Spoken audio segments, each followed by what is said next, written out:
Raise your hand again if you need questions for next week. Keep it up. Sam is taking care of that. We're ready for chapters 14 and 15 of the book of Matthew. So let's see where we've been and where we're going. This is our outline of the book of Matthew.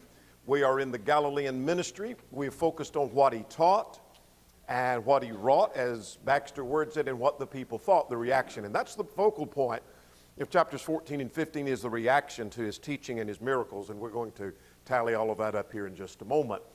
We'll look at this each time. We've been talking about which ministry we're in. And until we get to chapter 18, we'll still be in the Galilean ministry. We've covered the early Judean ministry. We're in the Galilean ministry. We'll get to the Perean ministry, which will be important a little bit later, but right now we're in the Galilean ministry. Let's review our chapters. Chapter 1 was genealogy and the birth of Christ. Chapter 2, all right, very good. Wise men in the massacre of the children. Chapter 3. Very good. Chapter 4. All right, yes. Temptation of Jesus and the beginning of the Galilean ministry. That's where it started. A good marginal note in chapter 4 would be helpful. This is where the Galilean ministry begins. Chapter 5 through 7 is Sermon on the Mount. Chapter 8 and 9 deal with miracles, correct? And discipleship. Chapter 10, choosing of the apostles and sent out on the limited commission. That's called the limited commission because Jews only. And chapter 11, John sends messengers, yes, and there was the great invitation. Chapter 12, very good. Pharisees find fault with Jesus. And then chapter 13, parables. I started to say miracles, but it's parables. That having to do with the number of parables that he taught, at least a number of them are recorded there. All right, question number 1 for today is the main point of chapter 14.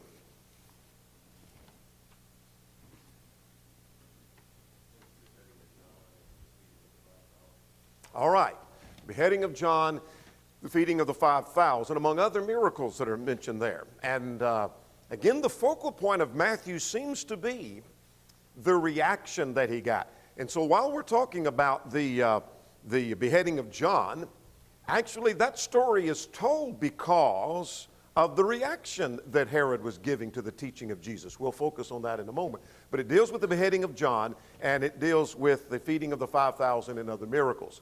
So here is a chapter title that I've given to Matthew chapter 14, John Beheaded and Miracles. So here's two things, the beheading of John and then the miracles and wonders of Jesus, and there are three that are recorded there in Matthew chapter 14. The feeding of the 5,000, Jesus walks on water, and many are healed by touching him. And actually that's not three miracles, there are multiple miracles there. The feeding of the 5,000 being one, his walking on water is the second. A third in that same context would be Peter walking on the water, enabling him to walk on water. That was a miracle of Jesus. And then the many being healed are multiple miracles. So there's a multitude of miracles taking place here just in this one chapter alone. All right, let's get another question or two out of the way. Question number, let's get number 4. What kind of relationship had John the Baptist and Herod had prior to John's death? And as a footnote before you answer, much of that is learned from parallel accounts, not from Matthew. Now you're afraid to answer. It appears that they had spent some time discussing, or at least Herod was listening to some of the things John was saying. Yes, he did seem to have some respect for him. And he did seem to have spent some time with him and listening to him and learned a great deal. And it even made apparently some changes in his life due to John. And we learned that from Mark's account. And we'll come to that a little bit later. Question number 3, fill in the blank. John the Baptist was killed by King Herod, having him beheaded because, this was not given in your text, Salome, the daughter of Herodias, had asked for John's own platter. And John was in prison because he had told that it was not for him to have whose was Philip's wife. Therein was the problem. All right. We'll come back to our questions here in a moment. Let's start working our way through chapter 14 and the beheading of John. This Herod that is mentioned here was the tetrarch of Galilee, which was the ruler of Galilee. He is the son of Herod the Great. This is Herod Antipas. He is the son of Herod the Great. He didn't rule the same region. He wasn't quite the great king that Herod the Great was, and so he was given rulership over Galilee and Perea. Now that's important because let's fast forward now and get over. I'm not asking you to turn there, but just get in your mind over to Matthew 19. The Pharisees asked Jesus a question about divorce and remarriage. Remember that? Matthew 19, tempting him. That's in the same jurisdiction of this Herod Antipas, who has already taken one man's head off because of a question over divorce. And perhaps, though we can't prove that, they were thinking, we're still in his jurisdiction over here in Perea. If we ask a question and he doesn't answer it accordingly, maybe we'll get his head taken off as well. And that's perhaps their goal. They were after him to try to destroy Jesus. But anyway, that's same region area. He's over Galilee and Perea. So he's king of that region. This is Herod Antipas, is who we're talking about.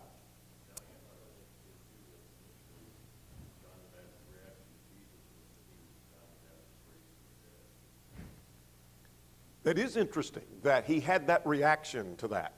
Good point. I want to come back to that.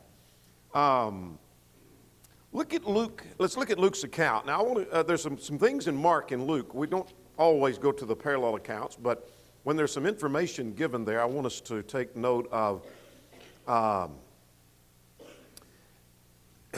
when Herod had heard the report about Jesus. This is the focal point of Matthew, by the way. I've turned over to Luke, but I'm going back to Matthew just for a moment to establish my connection. That at the time when Herod the Tetrarch heard the report about Jesus, he's heard about the miracles and the teaching of Jesus, and the report has got to Herod, and he hears about that. Luke's account says that Herod said, "This is John whom I beheaded," and he sought to see him. This is focusing on the reaction. What kind of reaction did the teaching and the miracles of Jesus have? Well, here was a political figure, Herod Antipas, who wants to check him out and find out more about this Jesus. I hear about the miracles he's doing, hear about the wonders he's doing, hear about the teaching he's doing, and people are just talking everywhere about Jesus. I want to see him. I want to find out more about him. But now let's go further back in our text in Matthew chapter 14. He's thought, perhaps this is John the Baptist risen from the dead, therefore the power is at work in him. Why would he think that?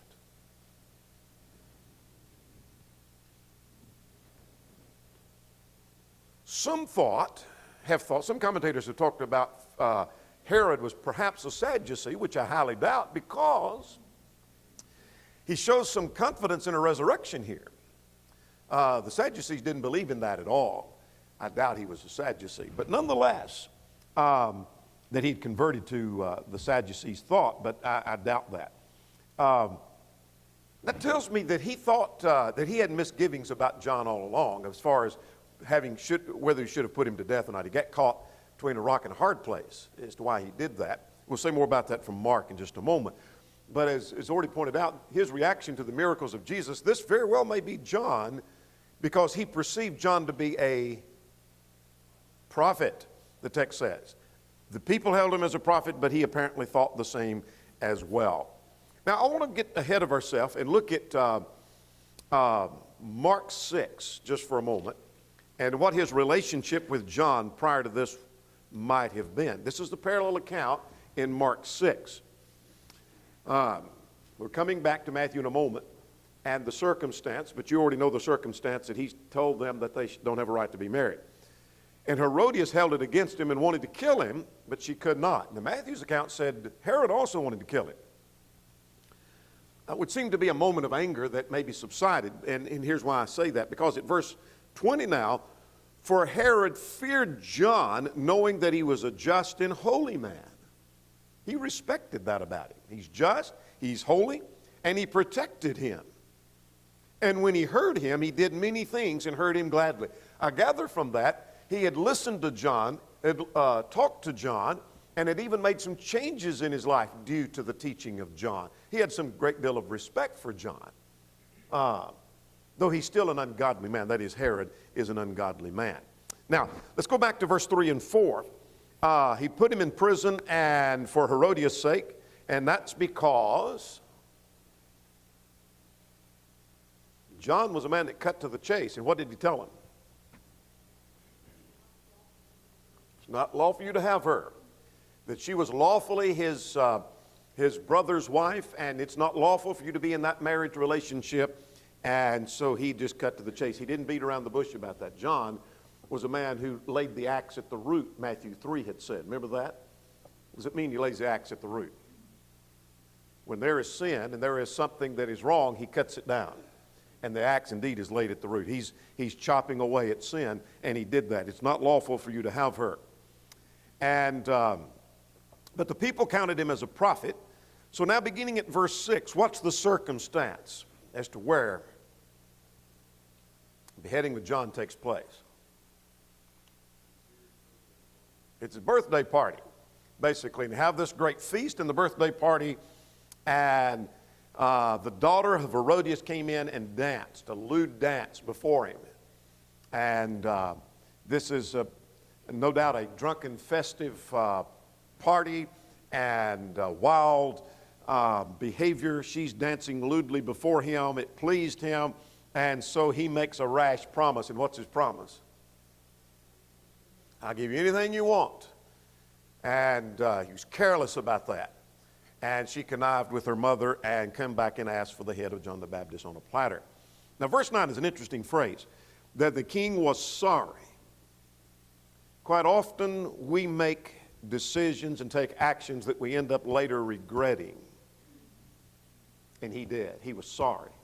He was sorry he had done that. He's sorry he had made that pledge. He's sorry he had given that oath. But because of the oaths, plural, by the way, that's a plural term.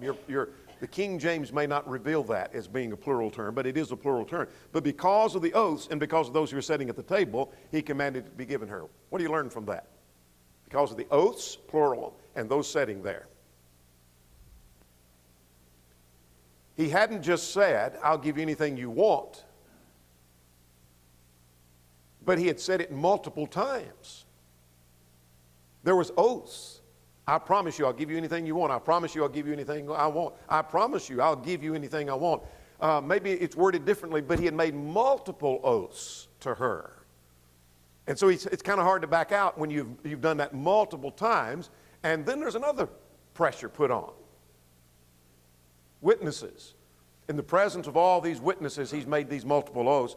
And because of that, he had to give it to her lest he back out and be embarrassed. And so he sent and had him beheaded in prison. And then the disciples come and took the body away, and they buried John. Now here's the focal point, though.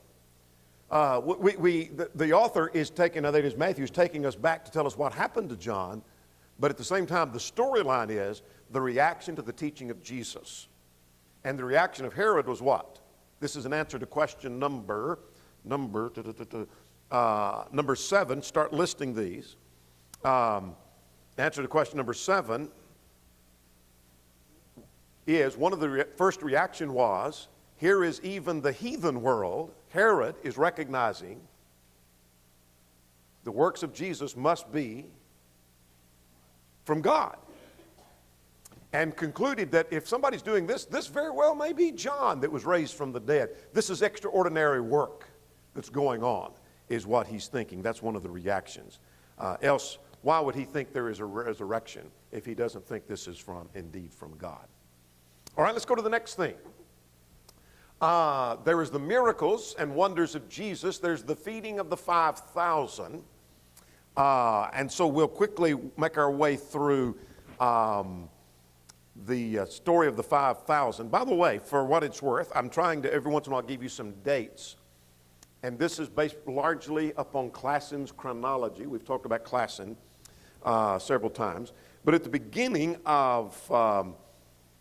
Matthew 14, this is about 28 AD, and if you find a chronology that has it at 27 or 29, don't get excited.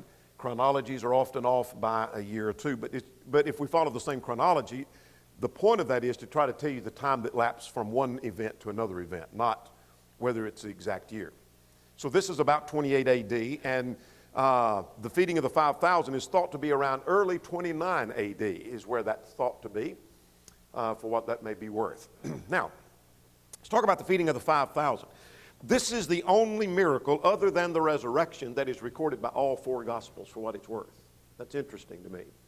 Why is that? I don't know. The resurrection is recorded by all four Gospels, but this is the only other one that's recorded by all four. Often you'll find three Gospels recording the same miracle, but this is the only one recorded by all four. They put out in a boat. That is, Jesus, when he heard he departed, went to a desert place by itself. Luke says in Luke 9 that this is near Bethsaida. That's in the northern part of the Sea of Galilee, for what that may be worth to us, right up here. That it's near Bethsaida is where the feeding of the 5,000 took place, in a deserted place that belonged to Bethsaida. And there was a great multitude there. And as it got late, what did Jesus say? Or what did the disciples say?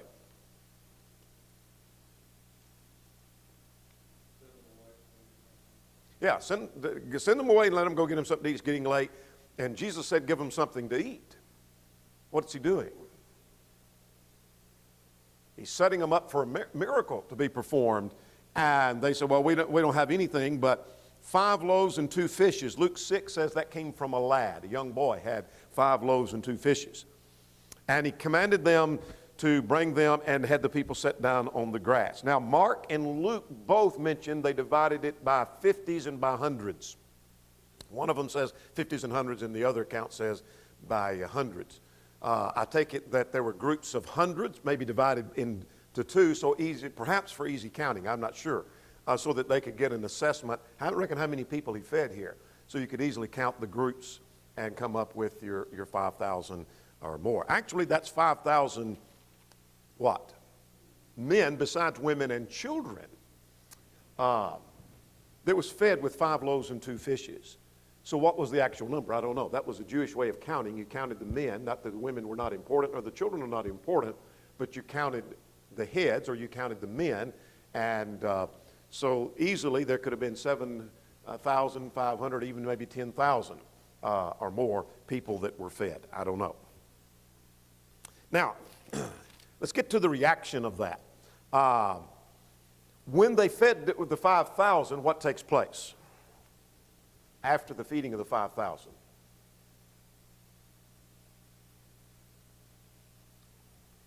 Take up 12 baskets full of fragments. What does that suggest to you?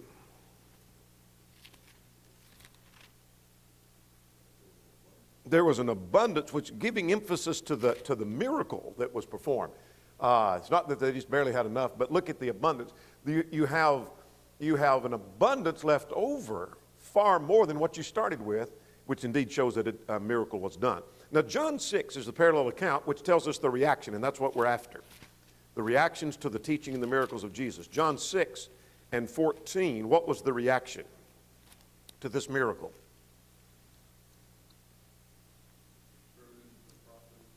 Yeah. The conclusion was that truly a prophet has come into this world. That's what we're focusing on. Here's the reaction of Herod we just saw. This must be John the Baptist. He doesn't know much about Jesus, but these works must be from God. That's the reaction we're noticing concerning the beheading of John. Now we have a reaction that indeed this must be a prophet that has come into the world. Let's go further. The next miracle is the walking on the water. Now, the text tells us, let's talk about Jesus walking on the water beginning at verse 22. Let's go back to our map here. And parallel accounts give a little different reading of that. He sent the disciples to the other side, but the text just said they were at Bethsaida, or in the region of Bethsaida, and John's account said he sent them to Capernaum. And then John says that this took place when they were about 3 or 4 miles out into the sea. And so I take it from that they were in this region over here near Bethsaida, and they go to the other side. Not to the other side over here, but they went over toward this side of the to this side of the Sea of Galilee, went over in that direction, and while they're about 3 or 4 miles out into the sea is where the miracle takes place. Now, I want you to notice, though, first of all, when he sent them away, what did Jesus do? He went to the mountain to pray. You learn 2 things. Well, 2 or 3 things. One, Jesus made time for prayer. He went to the mountain to pray, and he prayed in solitude. He thought there was some value in solitude. You see the same thing in Luke 1:35, not a parallel account, just another account. Same thing in Luke 6 and in verse 12. Went to the mountain to pray by himself. And now what happens?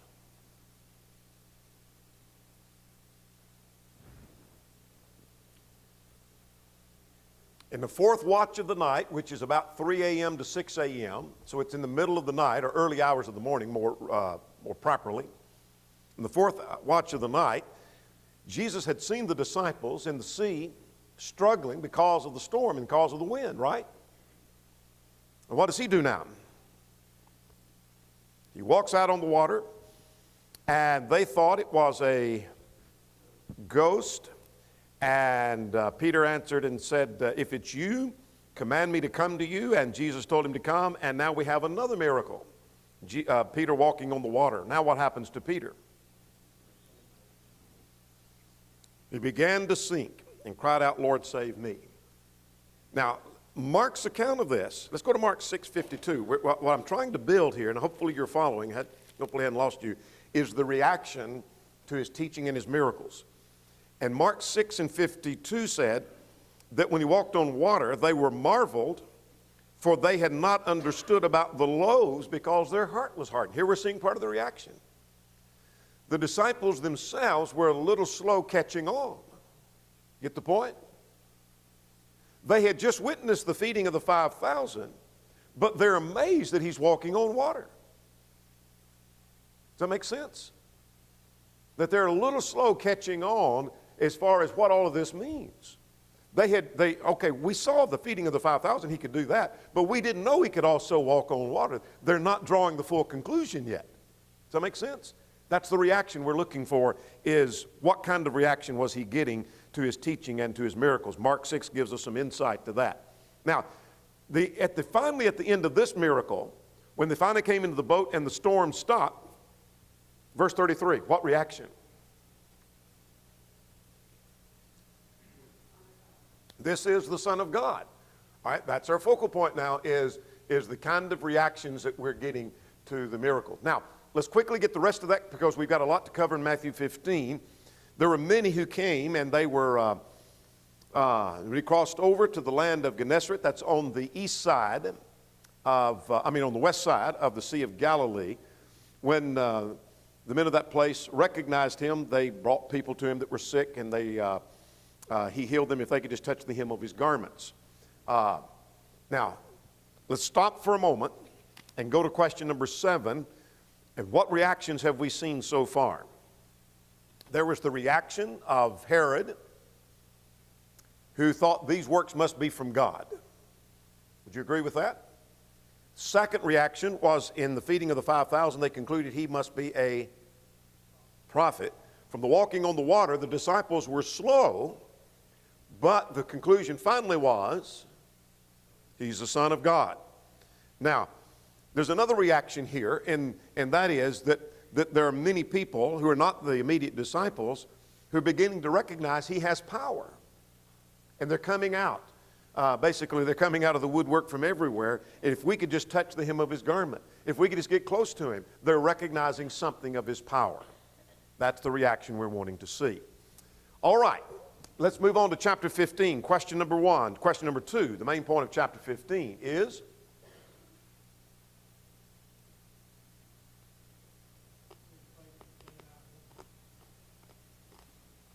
all right, has to do with the eating of unwashed hands and miracles again. And this again is the reaction that is given to the miracles and to the teaching of Jesus.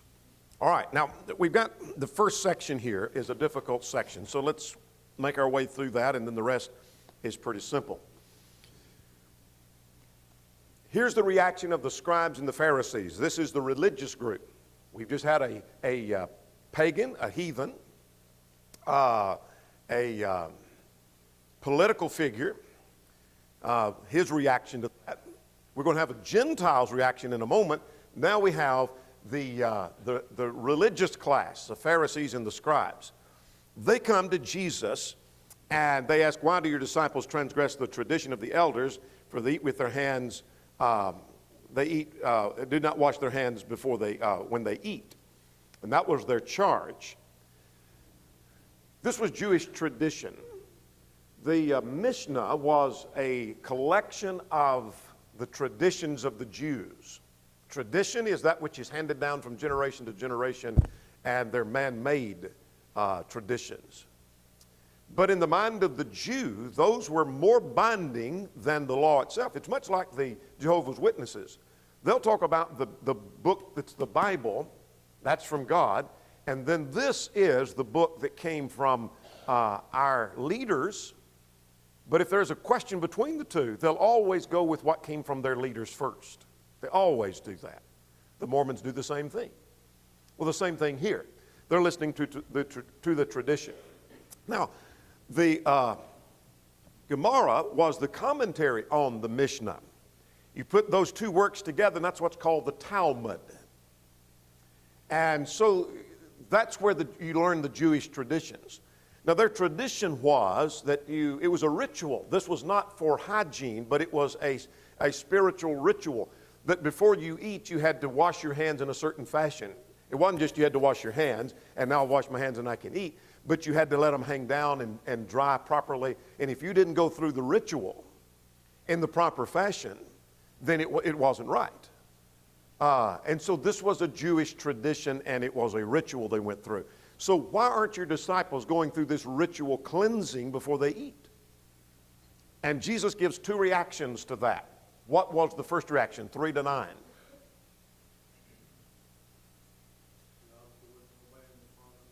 Yeah. You are taking these traditions, man-made traditions, and you are setting aside the tradition or the commandments of God.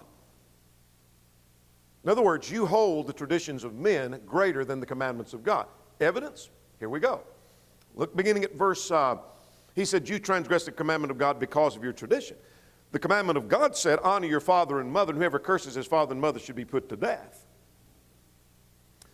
By the way, footnote, Jesus just teaches in this context, this and the next verse we're about to cover, that honoring your parents is more than as a child obeying your parents. It has to do with taking care of them as they get older. That's part of honoring your parents.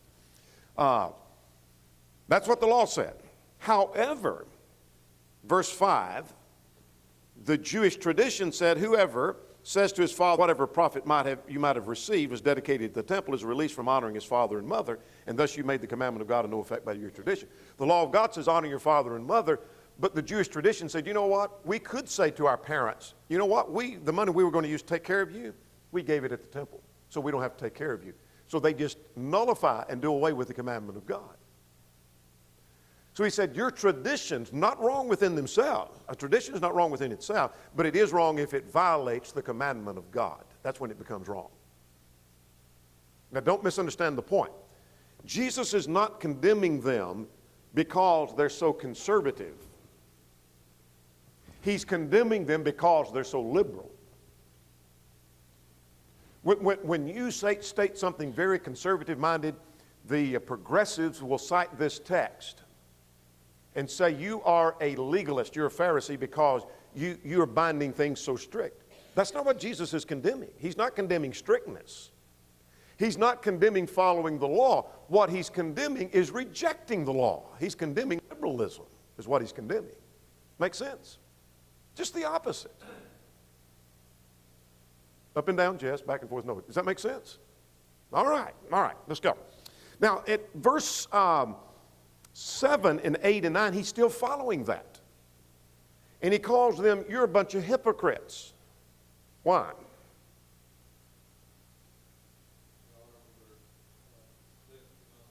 Yeah. You can talk, they give lip service to the law of God. Oh, the law of God is so important. Law of God. You've got to follow the law of God. They don't care about the law of God. What they care about is their tradition. And so you honor me with their lips, but your heart's far from me. Their heart is not in following the law of God. You have no respect for the law of God, is what he's saying. You don't care about the law of God. Because in vain you worship me, teaching for doctrines the commandments of men. You're more interested in the doctrines of men than you are the doctrine of God. So his first reaction is, the problem is you violate the commandments of God by your tradition. And that's when traditions become wrong. It's not wrong because it's a tradition. It's wrong because it violates the law of God. All right? Secondly, this is the more difficult section. Verse 11, what goes into the mouth of a man does not defile the man, but what comes out of the mouth defiles the man.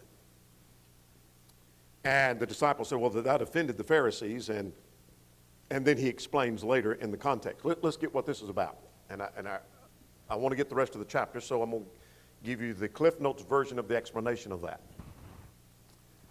Jesus is not saying here that there's no physical defilement by what you consume.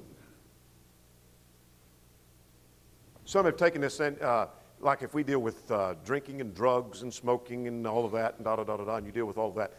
Well, but Jesus said what goes into the mouth doesn't defile the man. That's not what he's talking about. He is not saying that you are not physically violated, or Jesus is not saying you're not physically defiled by what you consume. You drink poison, you're going to die. You're going to die. So that doesn't, he's not saying you are not physically defiled by what you consume. You are. That's not his point. He is not saying that to deliberately defile the body is not a sin. If so, then why not get involved with hard drugs? Why not take all the hard drugs that you want to, and you're not doing anything wrong? That's not what he's saying. What is his point?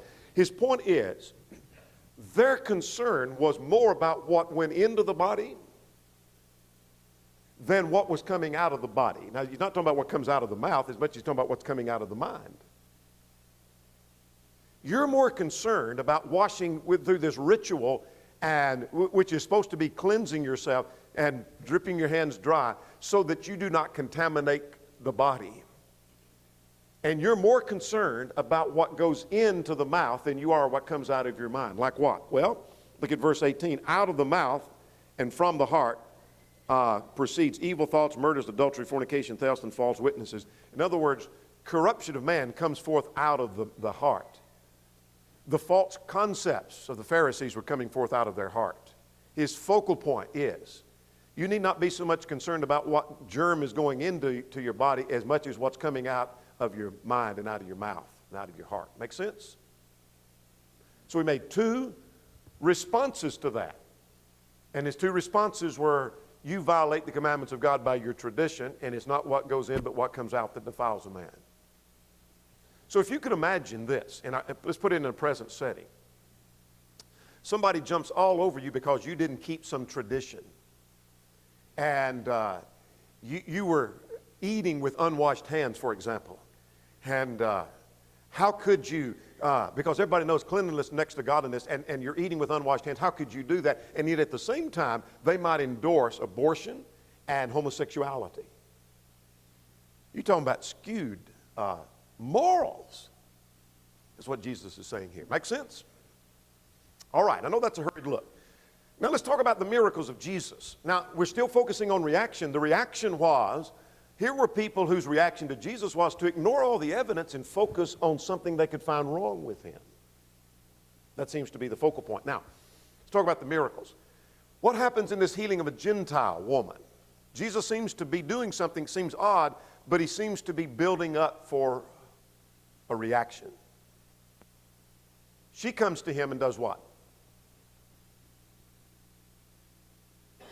She's a Gentile. She's from Canaan.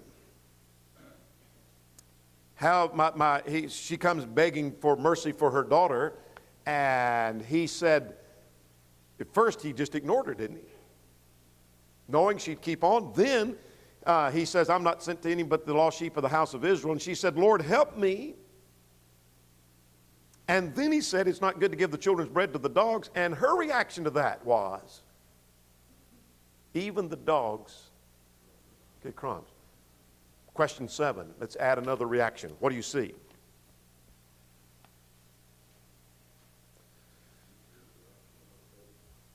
Yeah, look at the faith she has. Here's what I'm learning from that the world sometimes has better perception than those that are closest to the Lord. Sometimes the world has greater faith than those closest to the Lord. Her reaction is putting the disciples to shame. Remember, the disciples are slow to catch on. This woman has great faith. And she doesn't let up. She won't quit. She pursues. She presses on. The point of this miracle, the point of recording it, seems to be recording the reaction to the teaching and the miracles of Jesus. We've kind of got the impression that the disciples are a little bit slow reacting. Now, Jesus healed many who were in the multitudes. The text tells us in verses 29 to 31, there were multitudes that were healed. As he skirted the Sea of Galilee and went up to the mountain, sat down there, and they brought people to him. They're pursuing him. But then finally, the feeding of the 4,000. This is a different occasion. That's again 4,000 men. This is not recorded by all the Gospels, besides the women and children. And there's the feeding of the 5,000. But I want us to focus on one thing. The disciples said to him, verse 33.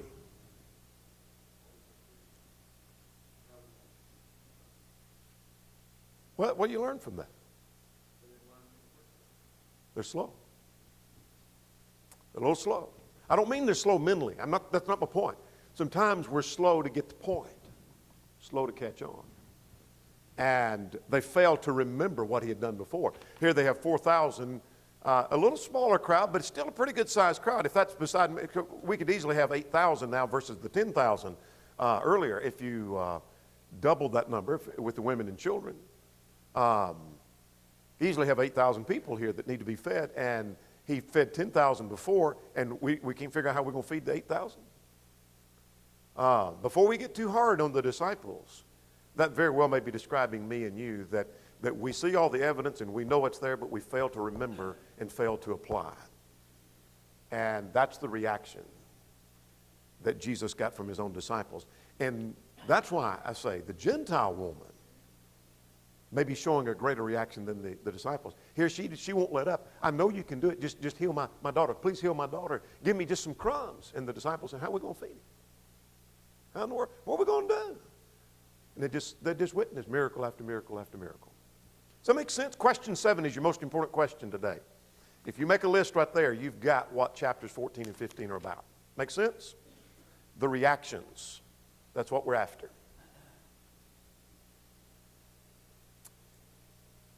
Questions or comments? Time is gone.